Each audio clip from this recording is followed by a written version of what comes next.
Hello friends, आइए आज हम बात करते हैं मॉमडन लॉ से रिलेटेड इम्पोर्टेंट टॉपिक की। हमारा टॉपिक चल रहा था मुस्लिम विवाह से रिलेटेड आवश्यक बातों को लेकर।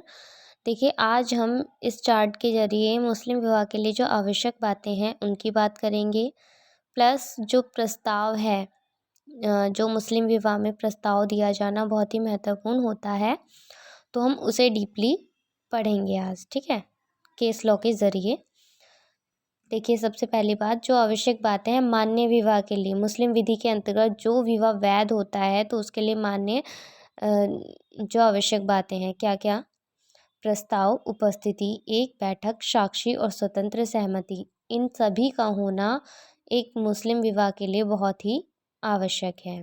देखिए, सबसे पहले तो प्रस्ताव, दोनों ही शाखाएं, चाहे वो सुन्नी हो या शिया हो, तो दोनों में ही प्रपोजल आवश्यक है। प्रस्ताव बहुत ज़रूरी रखा जाएगा विवाह का। देखिए, उपस्थिति, तो दोनों की उपस्थिति में ही विवाह मान्य होगा। एक ही बैठक होनी चाहिए और उसी बैठक में जो विवाह है वो मान्य होगा, जिसमें आपका कबूल है किया जाता है दोनों ही पक्षों की तरफ से कि विवाह जब पूछा, उनसे रजामंदी पूछी जाती है, हाँ जी आपको कबूल है, तो उसी आधार पर वही हमारी क्या कहलाती है, उपस्थिति कहलाती है। ठीक है, जिसमें आपके शिया विधि के अकॉर्डिंग, जो शिया हैं, शिया मुस्लिम हैं, उनके अकॉर्डिंग तो क्या होता है, गारंटर की ज़रूरत नहीं होती है, लेकिन जो आपके सुन्नी होते हैं उनमें ज़रूरत होती है। तो दो गवाहों की उपस्थिति में जो रजामंदी होती है विवाह की, वो आपकी उपस्थिति कहलाती है। देखिए, एक ही बैठक, थर्डली जो एक ही बैठक, जो बात मैंने अभी इसमें बोली, एक ही बैठक में ये विवाह मान्य होगा, दो बैठकों में कभी भी वैलिड नहीं होगा ये। और देखिए, बात आती है साक्षी की, तो साक्षी की बात शियाओं में तो जैसे कि मैंने अभी बताया, कोई साक्षी विवाह के समय आवश्यक नहीं होता। इसमें क्या होता है, शियाओं में डाइवोर्स के टाइम होते हैं जो साक्षी वैलिड। सुन्नियों में दो मेल होने चाहिए, वन मेल और दो फीमेल, इनके अकॉर्डिंग विवाह हो सकता है, या फिर दो मेल और एक फीमेल हो तो भी हो जाता है विवाह।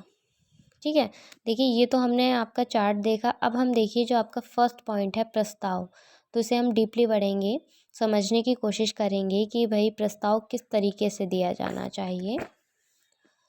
देखिए, प्रपोजल, प्रस्ताव क्या होता है, इसलिए इसे मुस्लिम विधि में इज़ब कहा जाता है। सबसे पहली बात, एक शॉर्ट क्वेश्चन जो आपका प्री एग्ज़ाम होता है पीसीएसजे का, तो उसमें एक शॉर्ट क्वेश्चन के रूप में भी आ सकता है कि जो इज़ब है वो क्या होता है, किसे कहा गया है इज़ब, तो आप तुरंत उसमें टिक कर देंगे जो प्रस्ताव, मुस्लिम विधि में प्रस्ताव को, प्रपोजल को इज़ब कहा गया है।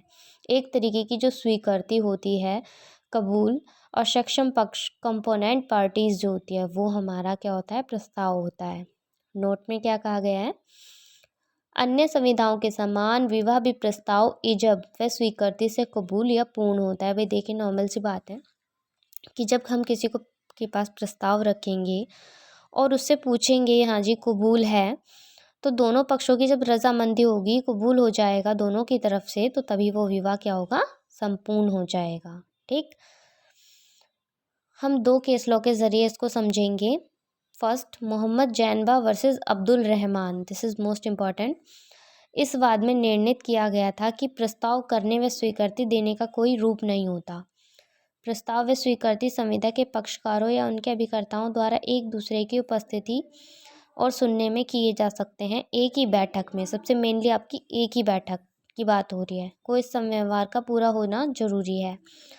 केस लो सेकंड में क्या है, रशीदा खातून वर्सेस एसके इस्लाम। इस वाद में क्या कहा था, एक पुरुष ने एक स्त्री के साथ विवाह का आश्वासन दिया। देखिए, गौर कीजिएगा, आश्वासन की बात हो रही है, विवाह भी प्रस्ताव की बात नहीं हो रही है। आश्वासन का मतलब होता है एक तसल्ली दे के रखना कि हाँ विवाह कर लूँगा मैं तुझसे, पर वो विवाह हुआ नहीं है, ना ही विवाह का प्रस्ताव रखा है, तो उसके साथ वैवाहिक संबंध में सहवास भी कर लिया, जिसके पश्चात एक संतान पैदा हो गई। तो तत्पश्चात उस स्त्री ने क्या किया भाई, अपना वैलिड पाने के लिए अपने भाई स्त्री धर्म, उस स्त्री ने पत्नी के दर्जे से, अपने पत्नी का दर्जे से परिस्थिति का दावा किया। तो कोर्ट के समक्ष जब ये प्रश्न आया तो कोर्ट ने क्या बोला कि क्या ये विवाह मुस्लिम विधि के अंतर्गत वैध है? तो उड़ीसा हाईकोर्ट ने विवाह की वैधता के लिए अत्यंत आवश्यक बताया कि एक पक्ष से दूसरे पक्ष को विवाह का प्रस्ताव दिया जाना चाहिए कि एक पुरुष व दो स्त्री इन दोनों की